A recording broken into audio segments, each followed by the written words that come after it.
Boa tarde, pessoal. Eu sou o Roberto Dunk, líder da área de Research aqui do Banco ABC. Nós estamos hoje aqui para discutir o projeto de lei do Imposto de Renda Mínimo, que foi enviado ao Congresso na semana passada pelo governo federal. É um tema importante para nós, porque existem algumas implicações para o mercado de capitais, sobre a tributação de títulos e de valores imobiliários. E nesse contexto, eu gostaria de dar as boas-vindas ao Vinícius Seixas, que é sócio do Pinheiro Neto e atua na área de consultivo e contencioso tributário. Vinícius, obrigado desde já aí pela sua disposição em participar. Queria te convidar a iniciar a sua apresentação, só um rápido lembrete aí para quem está nos assistindo. Mandem suas perguntas aí pelo chat que a gente vai tentar responder tudo em seguida. Vinícius, é contigo aí, obrigado. Obrigado, Roberto. Boa tarde, pessoal, boa tarde a todo mundo. Acho que a gente brinca aqui no escritório que o tributarista no Brasil não tem um dia de paz, né? Então, assim, no meio da reforma tributária sobre o consumo, e que já está super difícil para todos os clientes entenderem o que vai acontecer com o IBS-CBS, aqui no nosso público específico, acho que vocês têm acompanhado os impactos para os fundos de investimento em relação ao CBS e IBS. O governo fez aquela atrapalhada de ter vetado ali alguns dispositivos das regras, e então gerou toda essa polêmica se teria ou não tributação pelo IBS-CBS dos fundos de investimento na carteira, né? A gente sabia que a intenção era tributar os fundos de tijolo, o FII especificamente, mas a redação do jeito que ficou tinha um risco de tudo ser tributado. Até semana passada, não sei tanto se vocês ficaram sabendo, circulou uma minuta de um novo projeto que tenta finalmente esclarecer essa situação da tributação dos fundos. Enfim, tudo isso para contar que no meio de toda essa discussão, tributação sobre o consumo, tributação sobre os fundos, vem esse novo PL, o PL 1087, trazendo a tributação de dividendos. Esse tema, ele não é novidade. Todos os anos, durante vários governos, tem essa discussão. E é uma discussão relativamente válida, porque quando você olha o que acontece no Brasil, comparado com todos os países do mundo, a política tributária do Brasil é diferente. Lembrando que, para analisar a tributação de dividendos, não adianta você olhar só quanto que é imposto na hora de pagar dividendo para o acionista. Você sempre tem que olhar em conjunto quanto é tributado na pessoa jurídica e quanto é tributado no nível do acionista. No Brasil, tradicionalmente, a alíquota nominal, somado ali IR/CSL, é 34%. E, atualmente, o Brasil tem um total de zero na tributação de dividendos, seja ele pago para o brasileiro ou para o estrangeiro. Vou até passar o slide aqui. Então, assim, no Brasil atualmente, como funciona? Você não tem tributação pagando dividendos, seja ele para o acionista, seja para o acionista não residente. Só que se você olhar qual que é a tributação total corporativa no Brasil, em princípio é 34%. Se você comparar com outros países do mundo, ela está longe de ser uma tributação baixa, somando as duas. Não é uma tributação baixa, é uma tributação até acima dos países da OCDE. Acontece que 34% não é a alíquota que efetivamente as pessoas jurídicas pagam em regra no Brasil. Muitas delas pagam menos que isso, seja porque uma entidade no lucro real ela tem vários benefícios ou deduções fiscais, ágio, subvenção, vários que vocês já devem ter ouvido falar várias vezes, ou por conta do nosso famoso lucro presumido. A dinâmica que a gente tem aqui no Brasil, algumas empresas que faturam menos que 78 milhões no ano podem optar pela tributação no lucro presumido. Aí você tem margem de presunção e depois você aplica os 34%. Fato é que a alíquota efetiva tende a ser muito menor. Então, discute-se muito se no Brasil faria sentido ou não tributar dividendos, lembrando que a dinâmica da política fiscal muda porque você passa a tributar o dinheiro que chega no acionista. Então, sempre olhando aqui essas duas caras. É a primeira vez que o Brasil tributa dividendos? Não é. Até 95 o Brasil tributava dividendos. Então, finalmente veio a isenção em 95 e ela perdura até os dias de hoje. Uma discussão que aconteceu muito à época, que ela é fundamental para a gente entender as discussões futuras aqui também, é o que acontece com os lucros anteriores à mudança da regra. Essa é uma discussão que chegou até no STF. Então, o que foi discutido à época e qual que é a conclusão? Se a tributação aplicável deveria ser aquela da época da geração dos lucros. Então, o perigo que a gente corre agora, e que a gente deveria tentar defender é, se passa a regra de tributação de dividendos agora, e a partir do ano que vem os dividendos são tributados, o que acontece com os lucros que foram gerados agora em 2024 e para o passado? Eles deveriam estar abarcados pela isenção na hora de distribuir dividendos ou não? Isso eu vou comentar mais para frente, é uma questão muito pertinente, vai ser muito discutida, mas fato é que o que vem prevalecendo na jurisprudência é que você tem que dar o tratamento vigente à época. Então, teoricamente, a gente estaria abarcado pela isenção para distribuir os dividendos anteriores a isso. Obviamente, isso não é livre de discussão, por isso que até no final a gente vai dar uma recomendação, dependendo de como o projeto andar, fato é que as empresas que têm lucro acumulado deveriam fazer a distribuição para evitar problema.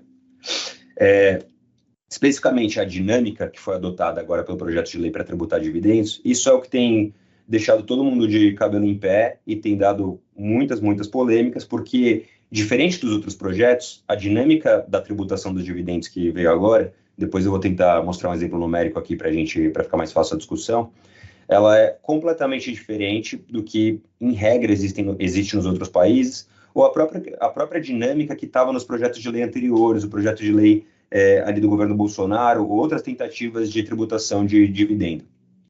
Tradicionalmente, a ideia que se esperava era a gente reduz a alíquota nominal e a tributação corporativa e você estabelece uma alíquota ali de tributação de dividendos na fonte. Então, como funcionaria, em princípio, nos outros projetos, tá? Se atualmente você paga 34% e distribui dividendo a zero, se uma empresa no lucro real, vamos assumir aqui, você poderia reduzir a tributação para 25% e estabelecer uma alíquota na distribuição de dividendos de 10%. Isso seria relativamente muito mais fácil de implementar, digamos assim. A tributação que veio agora, e por meio dessa dinâmica do imposto de renda de pessoas físicas de alta renda, é uma dinâmica muito mais complexa, na verdade. E ela depende, inclusive, de uma comprovação de quanto a pessoa jurídica efetivamente pagou de imposto de renda, para aí sim dar a possibilidade do contribuinte fazer uma restituição. Então, lembrando, quem está abarcado? Estão abarcados as pessoas consideradas de alta renda.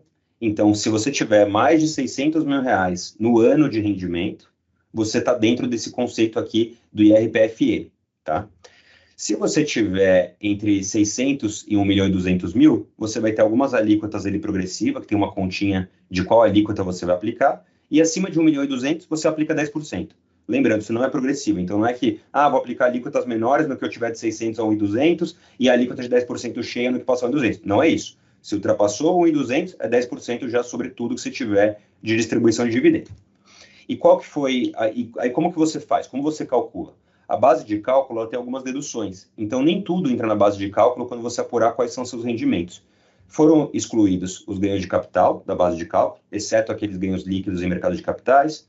Foram excluídos doações e antecipação de legítima. Isso aqui é um problema sério também para a gente falar logo mais, que eles estão tributando as doações, a não ser que sejam as doações quando você faz uma antecipação de legítima, ou seja, em relação a herdeiros, tá?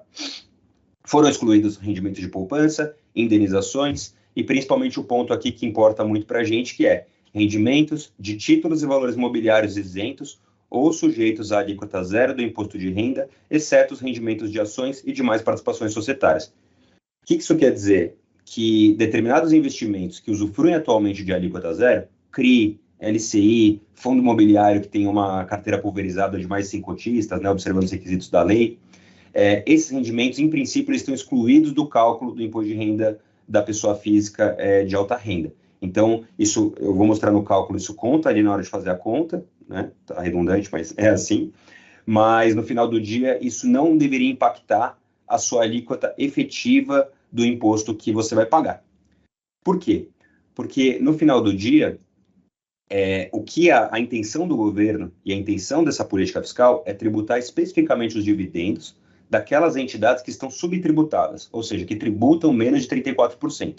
A intenção não é eliminar o benefício dos títulos isentos e também não não considerar o tributo que é pago nos investimentos que são tributados. Então, está aqui o último ponto desse slide, que é a dedução do IRPF anual. Eu vou mostrar na conta, fica mais fácil de ver também, mas enquanto os rendimentos isentos, você tem a possibilidade de excluí-los da base de cálculo, aquilo que você pagou antecipadamente, seja pelo Come Cotas, seja porque você resgatou uma cota e teve ali uma retenção de 15% em relação ao seu rendimento, numa amortização de cotas de um fundo, por exemplo, aquele valor você vai ser capaz de deduzir contra o imposto remanescente que você deveria pagar. Então, assim, quando você olha para o contexto geral da norma e os dispositivos, o que fica muito claro é que ele quer pegar especificamente os dividendos. Ah, mas quaisquer dividendos? Os dividendos daquelas pessoas jurídicas que tributaram, em regra, menos que 34%. E aí, lembrando, isso pode acontecer tanto nas empresas de lucro real, porque eventualmente a alíquota é muito inferior a 34%, ou as entidades de lucro presumido, que a gente sabe que sobre a receita total, elas acabam pagando 10,88% de imposto de renda CSL, que acho que todos conhecem essa conta, mas é mais ou menos como funciona o prestador de serviço. Aí, Roberto, acho que se eu puder parar essa apresentação um segundo, eu vou colocar uma planilhinha que a gente vem fazendo aqui, só para mostrar para todo mundo a dificuldade que é fazer esse cálculo, e isso num exemplo muito simples que a gente colocou aqui, mas que ele fica cada vez mais complexo à medida que os cenários dos contribuintes são complexos. Então, tem situações que não estão especificamente endereçadas, como quando você tem várias PJs ou PJs que detêm outras PJs, várias situações que, obviamente, complicam aqui a conta que vai ser feita e que ainda, obviamente, vai dar muito pano para a manga, tá? Então, um segundo aqui.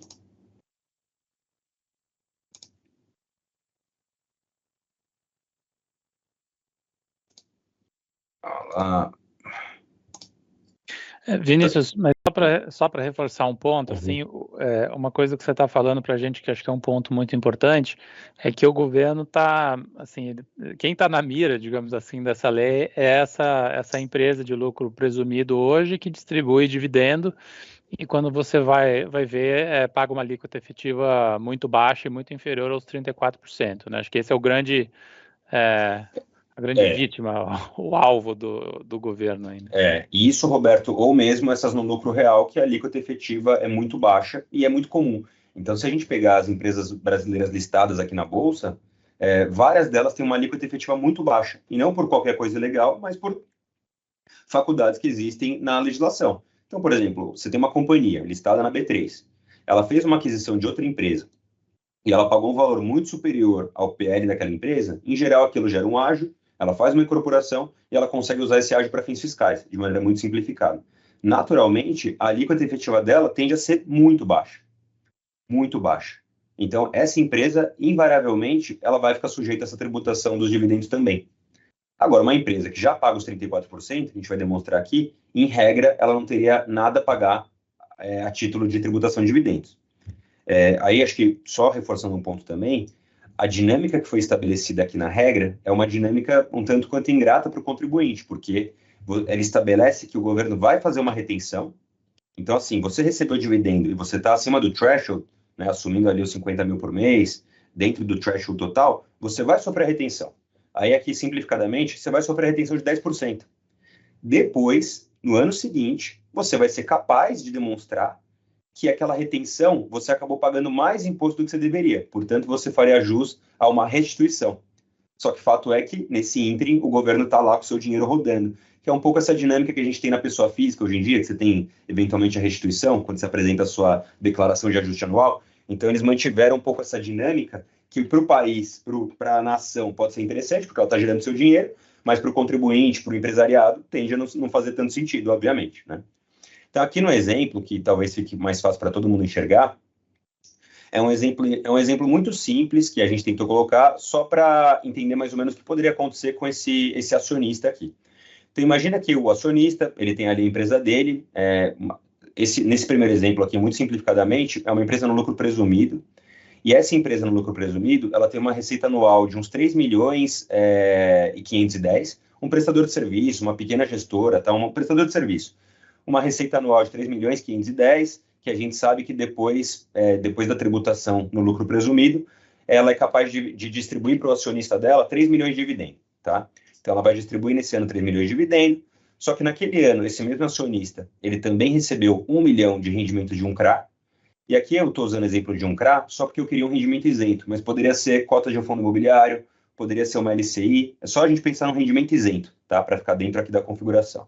Então, nesse exemplo aqui, um acionista, ele tem uma empresa relativamente pequena, no lucro presumido, a receita anual dele foi 3 milhões e 500 alguma coisa, tá? Ele está no lucro presumido, e depois da tributação no lucro presumido, sobrou para ele 3 milhões de dividendo.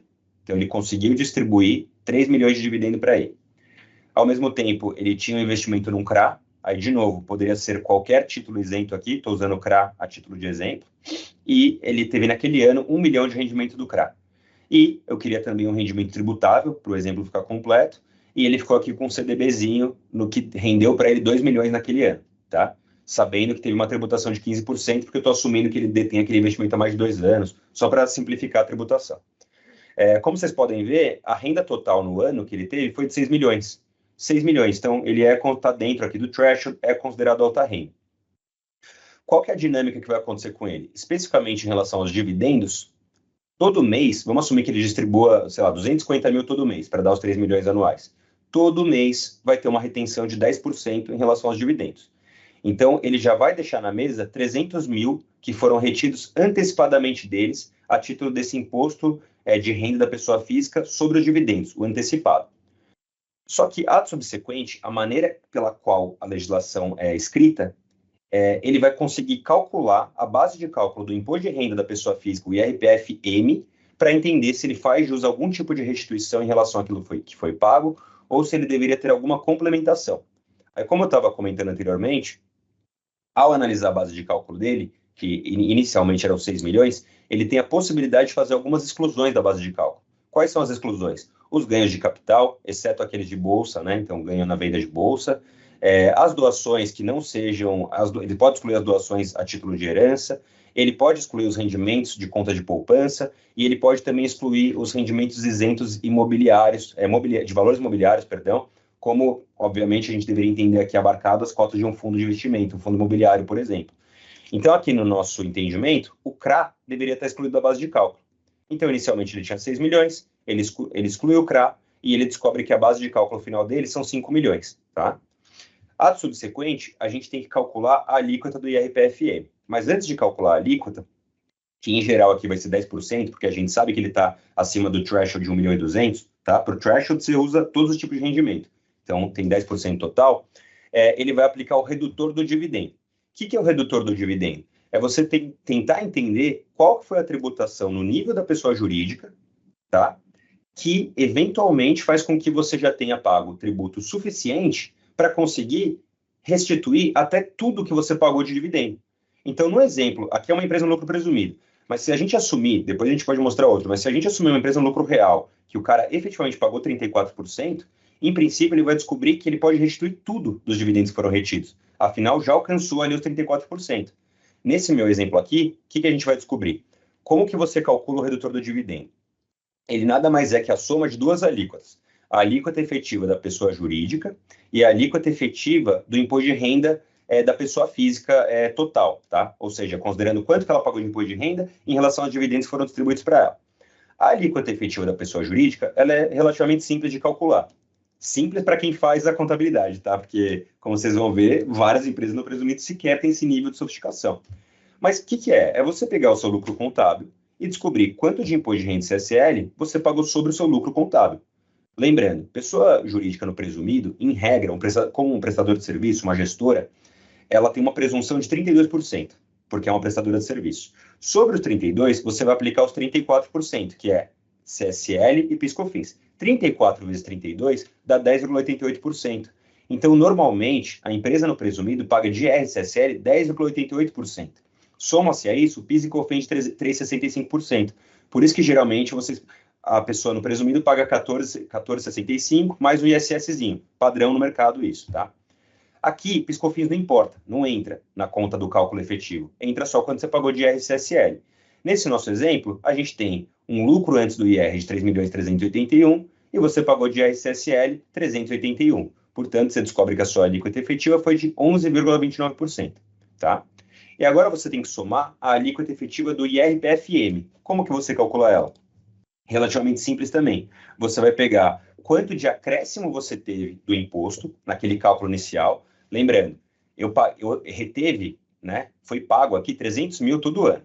Só que a gente sabe que eu tinha que aplicar 10% sobre 6 mil menos 10% sobre 6 milhões, 200. 10% sobre 6 milhões, 600, perdão. Quando você faz a conta aqui, você tem que excluir da base de cálculo o valor que você não tributou, que é 1 milhão aqui, e aí você fica 10% sobre 5 milhões 500, tá? Então, você descobre que o seu acréscimo anual que você pagou era só 200 mil. Então, finalmente, você calcula o acréscimo sobre quanto você recebeu de dividendo. Conclui-se, portanto, que a alíquota efetiva é 6,67%. Quando você soma as duas alíquotas, o que você obtém? Exatamente 17,96%. Ou seja, estamos chegando. Olha o nível de complicação do negócio.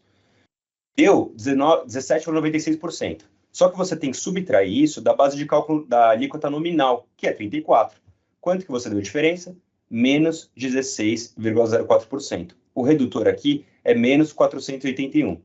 Tudo isso para dizer o quê? Que na sociedade no presumido, obviamente, como daria para a gente prever antes de tudo, você não tem redutor nenhum, porque você pagou muito menos do que o valor nominal dos 34%.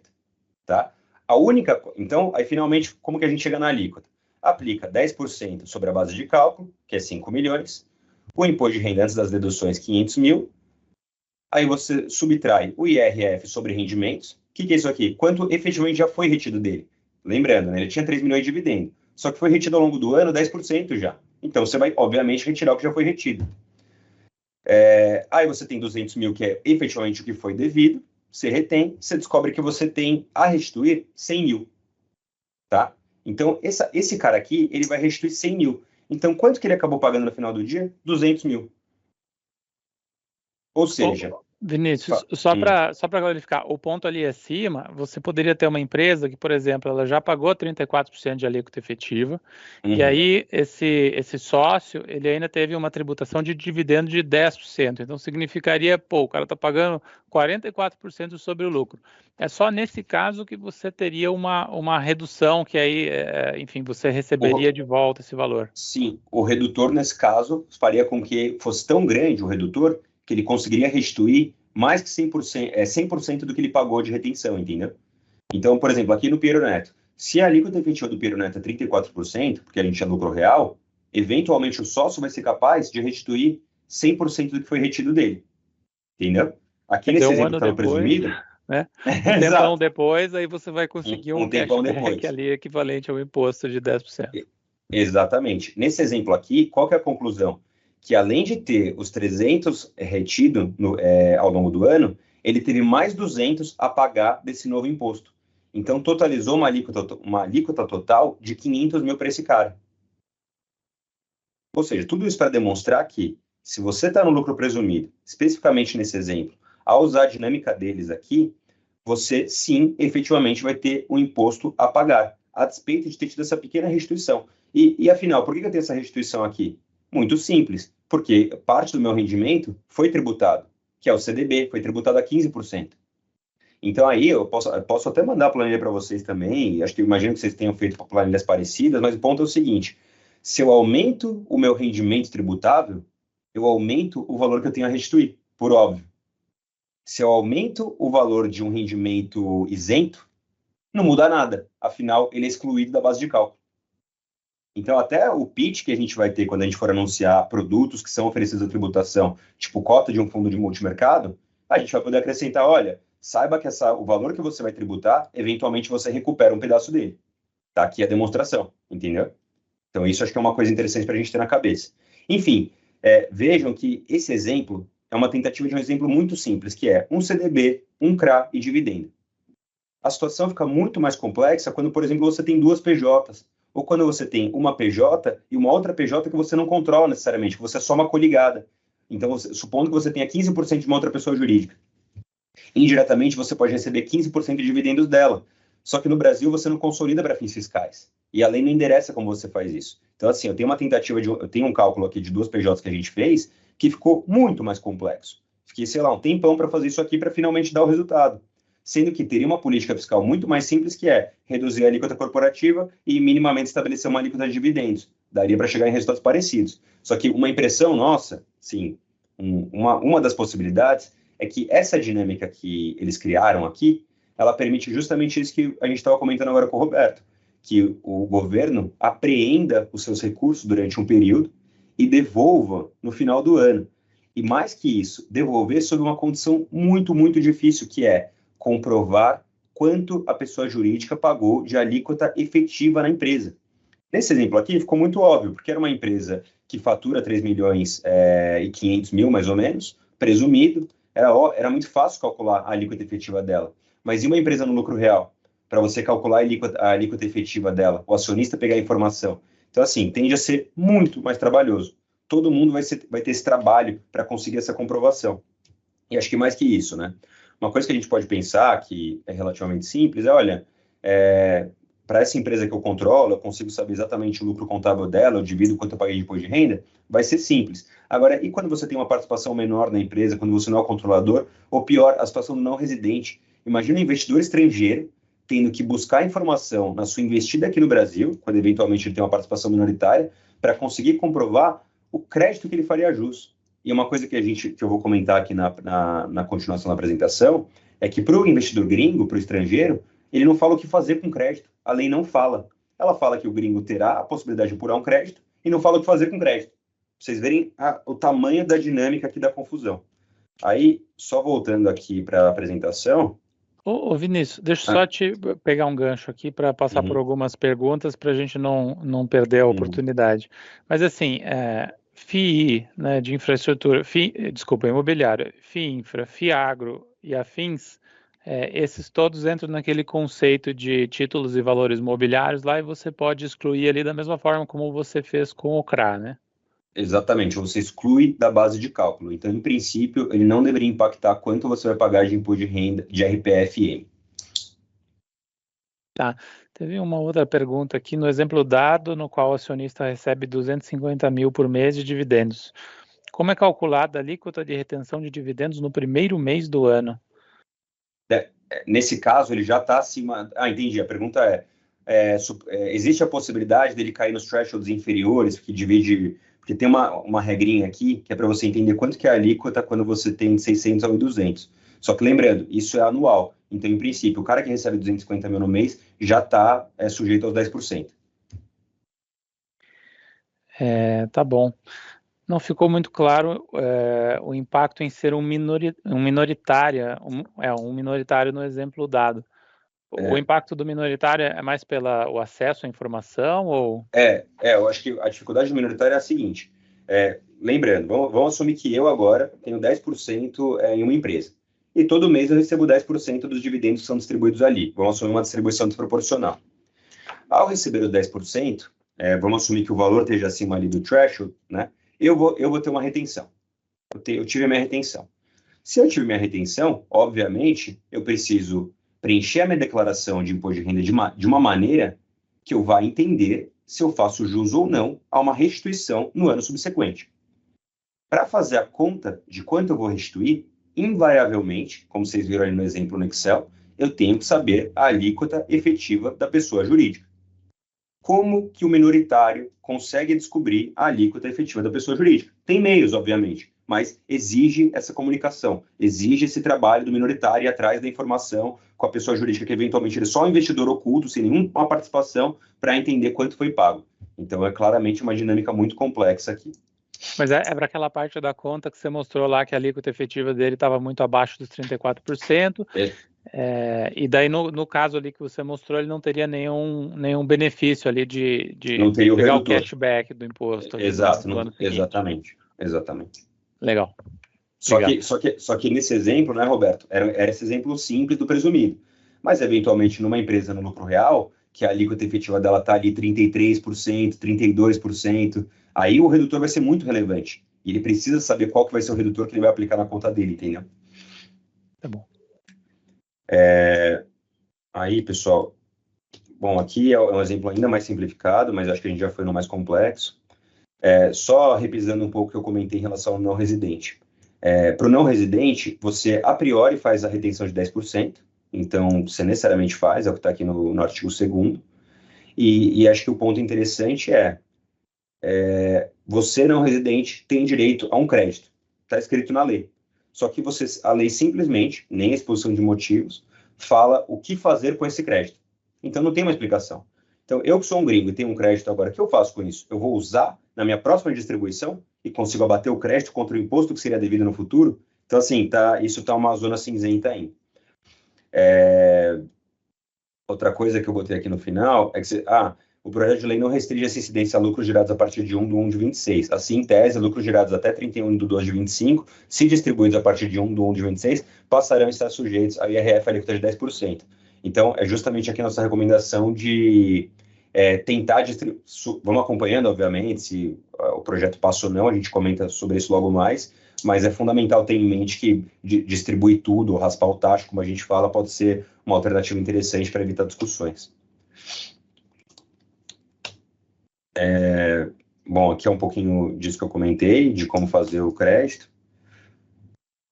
Pontos de atenção, acho que é isso que eu comentei do cálculo. Juros sobre capital próprio é um ponto de bastante polêmica também, porque a gente sabe que a despesa do JCP, ela reduz o lucro líquido.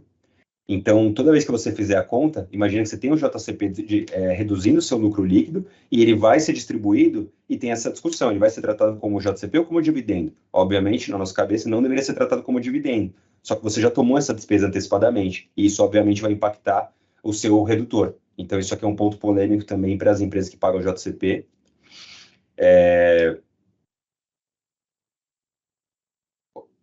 Tratado, a gente tentou ver se tinha algum tratado que poderia ajudar, mas a maioria deles, ele traz uma regra só de limitação do IRF para 15%, como aqui é 10%, em princípio o tratado não conseguiria ajudar muito a gente. Fundos de investimento com tributação exclusiva, é isso que eu comentei, que se tiver tributação num fundo exclusivo, por exemplo, seja um come cotas ou porque foi feita uma amortização, o valor que você paga de imposto, você consegue abater contra o IRPFM que você apura no final. Então, naquela planilha ali tem a linha da alíquota, como vocês viram, você consegue reduzir o valor que você já pagou. Então, pode ser que seja até um produto interessante que, olha, você vai pagar imposto, mas parte dele você consegue aproveitar na hora de determinar a sua alíquota efetiva. Igual o CDB ali da tua planilha, né? Igual o CDB. E aí, pontos de discussões jurídicas mesmo que a gente colocou, que deveria dar algum pano para a manga também, bom, primeiro, acho que a alta complexidade que eu comentei para vocês, e só, acho que para todo mundo ter uma visão também, do lado do governo, ser complexo isso aqui, o que significa para eles? Que, eventualmente, o contribuinte vai ter mais dificuldade de restituir os valores dele. Então, ele pega o seu valor antecipadamente e cria dificuldade para você restituir. Então, para ele, não é tão problemático. É um problema para o investidor, para o acionista. Para ele que é um problema maior. Segundo problema que juridicamente me parece aqui bastante sensível. A ausência de demonstrações financeiras consolidadas. A regra estabelecida visando essa empresa que tem uma demonstração financeira consolidada. Só que no Brasil, para fins fiscais, não existe consolidação. Então, o que significa isso? Se eu sou uma pessoa jurídica no lucro real e, eventualmente, detenho uma coligada, eu tenho 10% numa outra empresa, não existe consolidação dessa empresa que eu tenho 10% na minha empresa de cima. Então, eventualmente, eu não vou conseguir deduzir os valores que já foram tributados anteriormente naquela cadeia. O que vai acontecer? Eventualmente, vou ter dupla tributação. Então, eu não tenho a possibilidade de levar em consideração o IR/CSL que foram pagos pelas investidas, porque isso não está demonstrado na minha contabilidade fiscal. Obviamente, a gente deveria lutar para provar que foi pago imposto de renda também em relação àquele lucro que, por equivalência, subiu para outra empresa, só que isso não está falando na lei, tá? Só que é uma terceira derivada, só para todo mundo ter na cabeça, mas claramente é uma complexidade. Terceiro ponto, tributação de doações. Como vocês viram ali, na hora de apurar a base de cálculo, tem a possibilidade de excluir determinados elementos, certo? Ele deixa você deduzir as doações que são feitas em antecipação de legítima e herança. Porém, doações normais não estão. O que significa isso? Que você irá tributar doações, e não pelo ITCMD, pelo imposto de renda. Então, você está estabelecendo uma hipótese de incidência de tributação de uma doação, o que, obviamente, não deveria fazer sentido nenhum. Está invadindo aí a competência do governo estadual, estabelecendo uma tributação sobre doação. Isso é um ponto. Juridicamente, tem um outro ponto que isso tende a animar. Quando eu converso com os clientes, tem muita gente que se anima com esse ponto, mas os tribunais e a jurisprudência eles já vêm rechaçando isso, que é a história do empréstimo compulsório disfarçado. Existe essa espécie de tributo que é o empréstimo compulsório, que é basicamente o governo falar: eu vou pegar o seu dinheiro por um período, depois eu devolvo ele. Tá? Basicamente isso. Aqui, não é exatamente o que está acontecendo, só que, na essência, é o que acontece. Porque ele faz a retenção da distribuição dos seus dividendos e ele dá a possibilidade para você depois pegar o seu dinheiro de volta lá na frente. Teoricamente, nesse ínterim, você poderia argumentar que houve esse empréstimo compulsório disfarçado. Então, ao invés de usar o instituto legítimo do empréstimo compulsório, que deveria passar pelos quórums específicos, foi feito aqui esse arranjo para obter um resultado muito parecido. Essa discussão, ela não é nova. A gente teve situações em que isso já foi enfrentado, alegando a inconstitucionalidade dessa cobrança, por meio de uma lei ordinária. E os resultados têm sido ruins. Então, não é algo que a gente encoraja ou que a gente dá esperança para o cliente, falando, não, existe uma chance de ser considerado um empréstimo compulsório disfarçado. Infelizmente, não é uma tese que tem tido sucesso, então não acho que é um caminho. E por fim, que eu acho que é o que eu já comentei, é essa história do gringo. Então, grande parte dos nossos clientes que recebem dividendos e são estrangeiros, porque são multinacionais, companhias no exterior, eventualmente eles vão ter essa possibilidade do crédito, porque está na lei, a despeito de ser muito difícil para eles a mecânica de comprovação desse crédito, a lei simplesmente não fala como usar o crédito. Então, isso é um ponto de atenção muito grande que, obviamente, deveria ser interessado nas novas rodadas que vão acontecer aqui. E aí, por fim, Roberto, acho que o que é importante a gente comentar também, antes de ouvir, obviamente, mais pontos aqui, acho que a pergunta de $1 milhão de vai passar, não vai passar, estamos estudando um negócio aqui que não vai para frente.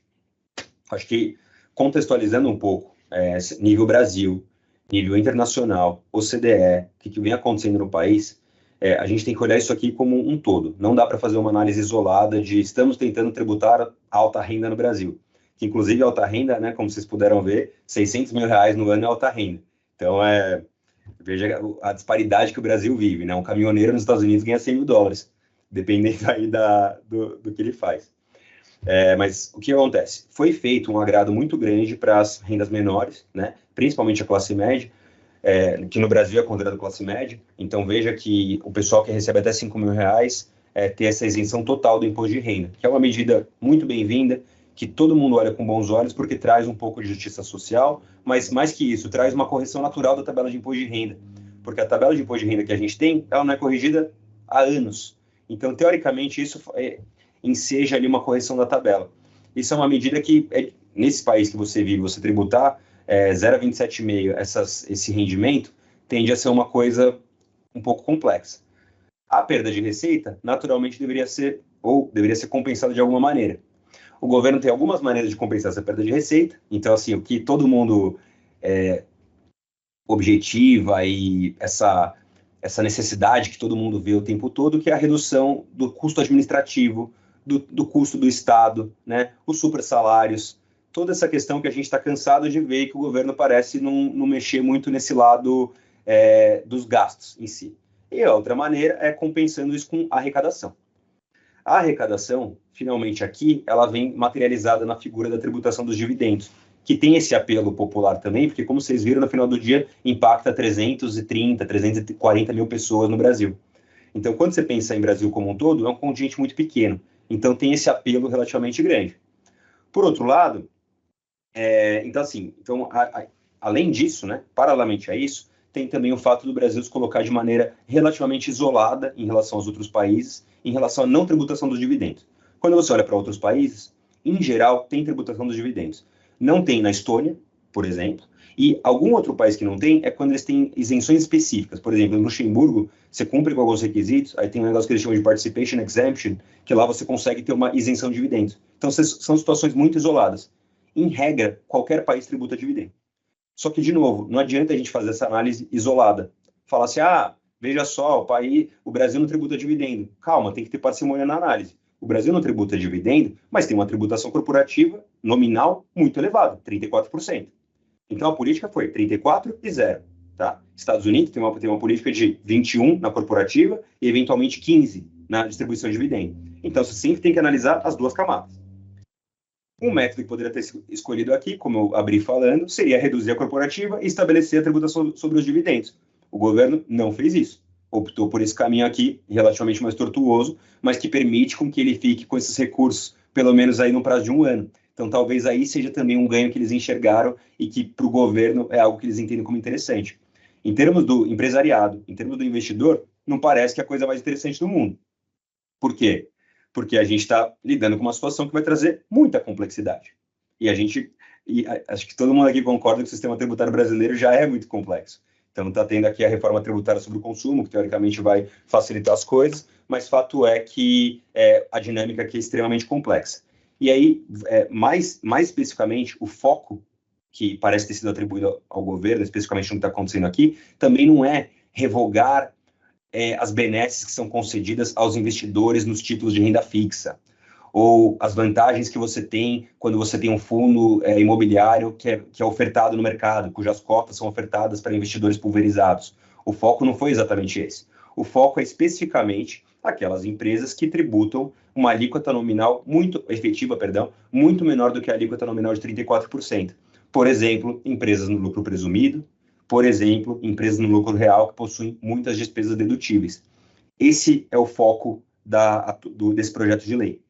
Então, acho que ficou um pouco claro a intenção do governo, ficou um pouco claro todo esse contexto, e toda a discussão que a gente tem ouvido aí de Brasília, o nosso time lá que acompanha e vem falando, é que o projeto vem com bastante força, só que como a mecânica está completamente atabalhoada, muitos nuances ainda, algumas coisas não endereçadas, ainda vai ter muita água para rolar no Congresso, então eventualmente vai ter ajuste de algum lado, de algum outro lado, mas eventualmente deveria acontecer essa tributação dos dividendos, não sei se nesse modelo, mas a expectativa é que deve acontecer. Então, esse é um ano bastante decisivo em termos de política, né? Porque tem que ser um ano também anterior ao ano específico da eleição, porque isso, obviamente, atrapalha o capital político em termos de sucessórios, né? De quem que vai concorrer, mas está vindo com bastante força, o governo tem, sim, prioridade nesse tema.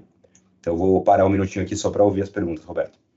Vamos lá, acho que tem duas perguntas aqui que acho que falam da mesma coisa, mas assim, a primeira é, você acha que isso cria um estímulo para que exista uma confusão patrimonial, no sentido assim, de uma pessoa física, ela começar a passar custos para dentro da pessoa jurídica? Você vai lá abrir a empresa, tem custo do carro, da escola, da casa na praia, sei lá, da pessoa. Essa é uma pergunta excelente, porque, de novo, não é a primeira vez que o Brasil tributa dividendo, e você sabe que os brasileiros e os seus tributaristas são muito criativos, e antes de 95, havia muitos mecanismos de você conseguir eventualmente passar a despesa para a pessoa jurídica. Acontecia muito.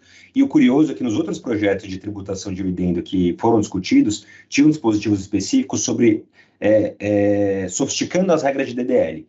Para quem não sabe, DDL são algumas regras que tem no regulamento do imposto de renda até hoje, que são as regras de distribuição disfarçada de lucros, que é basicamente quando você tenta estabelecer condições mais favoráveis ao acionista do que você teria quando você lida com terceiros independentes, por exemplo, tá? Com partes relacionadas em geral.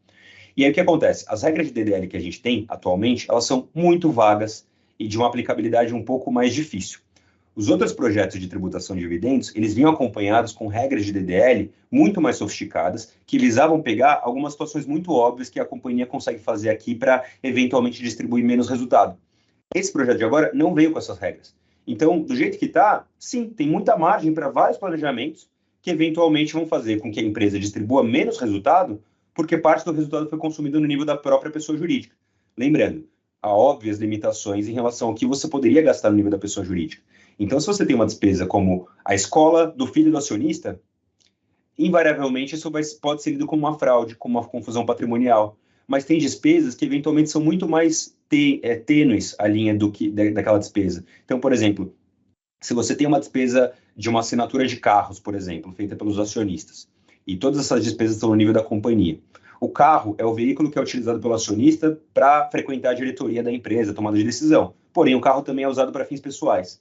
Como que você vai dizer que aquela despesa é legítima da companhia e que ela foi feita somente para não distribuir dividendo? Então, sim, do jeito que a legislação está escrita, sem endereçar especificamente esse ponto, claramente vai ter margem muito grande para planejamentos específicos que podem levar esses resultados de distribuição disfarçada de lucros ou outros planejamentos mais aceitáveis aí pela jurisprudência. Outro ponto aqui do Gustavo é sobre do ponto de vista de uma holding, quando você tem assim várias controladas, assim, né, você tem uma cadeia societária mais complexa e uma controlada vai distribuindo dividendo para outra até chegar numa holding. Esses dividendos que vão de PJs para PJs tem algum tipo de retenção? Ou isso é só quando você chega do nível da PJ para a pessoa física final? Só no nível da PJ para a pessoa física, porém, o grande complicômetro que tem dessa situação em cascata, digamos assim, é que o pressuposto por trás dos dispositivos é que você seria capaz de usar as demonstrações consolidadas da holding para apurar a alíquota efetiva e aí sim utilizar o redutor lá do artigo 16b. No entanto, não existe consolidação fiscal no Brasil. Então, veja que você vai ter que entender de cada uma das empresas quanto que você pagou de alíquota efetivo.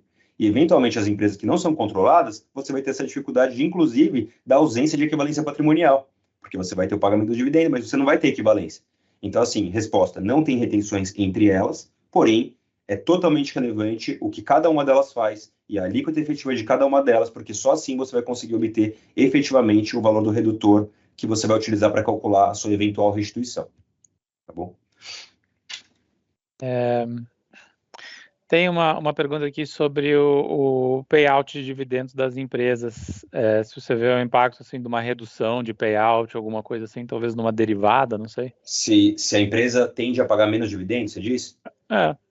Eu acho que aí tem uma política, né, empresarial, no sentido de, já que o dividendo vai ser tributado, faz sentido eu tirar ele? Faz sentido eu deixar ele, o dinheiro na pessoa jurídica? Eu acho que vale a gente lembrar uma coisa que supondo que você seja um acionista de uma companhia, uma empresa que é sua, se você deixa o dinheiro parado no nível dessa sua empresa, vamos assumir que esse dinheiro não está parado, ele está investido, certo? Se ele está investido, invariavelmente, ele está gerando rendimento e aquele rendimento vai ser oferecido à tributação. A tributação que ele é oferecida no nível da pessoa jurídica, aí varia lucro real, lucro presumido, mas em regra, ela tende a ser mais onerosa do que aquela tributação que seria aplicável no nível da própria pessoa física. Então, talvez, a despeito da tributação dos dividendos, ainda você pode ter um estímulo a fazer a distribuição dos dividendos, porque você sabe que, ao reaplicar aqueles investimentos pela pessoa física, pode ser fiscalmente mais vantajoso. Mas tudo depende. Então, tem que ser feito contas, tem que entender um pouco quais são os outros estímulos que você tem para fazer a distribuição. Então, assim, são algumas variáveis para se levar em consideração. A gente está vivendo, acho que está vindo aí de um ano em que teve um enorme fluxo de recursos para fundos e investimentos de renda fixa, né? Uhum. E eu acho que todo o investimento em equity, assim, com, enfim, taxas de juros tão altas, né? E a bolsa andando de lado aí faz muito tempo, eles estão sofrendo bastante. Como é que você vê essa coisa da tributação dos dividendos nesse contexto? Porque, de um lado, a gente viu ali na proposta que muitos investimentos isentos, né, eles ficaram de fora, assim, eles continuam isentos. E você vê que as participações societárias estão sendo mais tributadas, digamos assim. Mas como é que é o investimento em equity da pessoa física que investe na bolsa, numa ação, num fundo de ações? Uhum. Não, acho que esse ponto é bom, Roberto. Lembrando, né? Os dividendos eles são pagos pelas companhias, empresas, sociedades em geral. Os fundos não pagam dividendos, eles pagam rendimentos. Então, para os fundos, então o fundo de ações, aquele acionista do fundo de ações, ele continua tendo impacto da tributação do rendimento. A carteira dele, no nível da carteira, não tem uma retenção em relação à tributação dos dividendos. Então, continua incólume ali as mudanças. Isso é uma coisa. No entanto, e eu já vi isso várias vezes, vem um investidor no Brasil, um investidor que vai fazer um M&A, por exemplo, comprar um target no Brasil, grande preocupação que são duas preocupações principais, né? Ao longo da manutenção do investimento dele no Brasil, quanto que é a tributação caso haja pagamento para o exterior. Então é comum que foi vendida uma empresa no Brasil, agora o gringo detém a empresa paga dividendos. Quando você coloca que o dividendo passa a ser tributado, eventualmente vai ter um desestímulo àquele investidor, porque na hora de fazer a conta dele, ele sabe que tem um fluxo de investimento ali de 10 milhões por mês, agora ele sabe que são 10 milhões menos X, porque vai ter a tributação e sabe-se lá se ele vai conseguir usar esse crédito. Então, sim, isso naturalmente pode ser um desestímulo. E a segunda coisa é o evento de saída, que ele está muito preocupado em relação a se eu faço uma venda, como que é a tributação do ganho de capital e tal. Então, assim, da minha perspectiva, eu consigo ver que ao você estabelecer para esse investidor, e também local, tá? Que ele vai passar a ter tributação sobre os dividendos, isso eventualmente pode ser mais um desestímulo ao mercado de equity. Então, como vocês sabem bem, além das taxas de juros elevadas, todos os outros, o risco inerente às atividades, parece que a tributação dos dividendos claramente não é uma das coisas mais atraentes para uma tentativa de incentivar o mercado de equity. Acho que isso é um pouco evidente, né? A gente discutiu ali algumas coisas em relação também à alíquota efetiva que algumas empresas pagam, né? A gente sabe que tem algumas empresas que têm uma estrutura fiscal mais eficiente, tem uma alíquota efetiva muito baixa, e tem outras que vão se aproximando um pouco mais daquela alíquota dos 34%. Aqui, assim, o projeto está falando de dividendo, né? Ele não está falando da alíquota efetiva, mas você vê algum risco da gente ver uma mudança no imposto que a empresa paga, ou do ponto de vista, assim, de sou um Então, analista, né? Estou vendo aqui quanto que a empresa paga de imposto. Vai mudar alguma coisa para quem está olhando para a então empresa? com base no projeto que está em trâmite, literalmente a minuta que a gente recebeu, sem mudança. A alíquota efetiva só é utilizada para fins do cálculo, a mudança na tributação dos dividendos. No entanto, considerando todo o barulho que está acontecendo, toda a dificuldade intrínseca que esse cálculo vai gerar e tem gerado, eventualmente eles podem revisitar isso e falar assim, pessoal, vamos modificar aqui o projeto para, na verdade, ter uma redução da alíquota efetiva e, paralelamente, uma tributação dos dividendos? Pode ser que aconteça, porque já tivemos projetos parecidos e é uma dinâmica que é internacionalmente adotada. Então, assim, por enquanto não, com base nesse projeto, mas pode ser que aconteça, entendeu? Mas aí seria no caminho de você ter, no nível da empresa, um menor pagamento de tributo, então. Sim, sim, eventualmente. E o ônus, enfim, do dividendo aí seria mais horizontal, digamos assim. Ele Mas, afetaria. mas veja que interessante, né? Imagina uma empresa no presumido. Atualmente, uma gestora prestadora de serviço no presumido. A alíquota de presunção é 32%. Se aplica os 34 sobre os 32, você tem os 10,88%. Supondo que você reduz a alíquota nominal de 34 para 25, você vai fazer 25 vezes os 32. Então, você vai reduzir um pouco a sua alíquota efetiva. Só que, ao estabelecer, por exemplo, 10% de tributação de dividendos, fato é que a carga total ali aumentou muito para quem está no presumido. Então, o impacto continua sendo significativo caso você faça isso, para quem está no presumido. Porém, para quem está no real, não necessariamente. Aquela pessoa que já paga ali a efetiva de 25, ela soma os 10, vai ficar muito próximo aos 34 que ela já pagava. Vai ter um acréscimo aqui de menos de 2%, entendeu?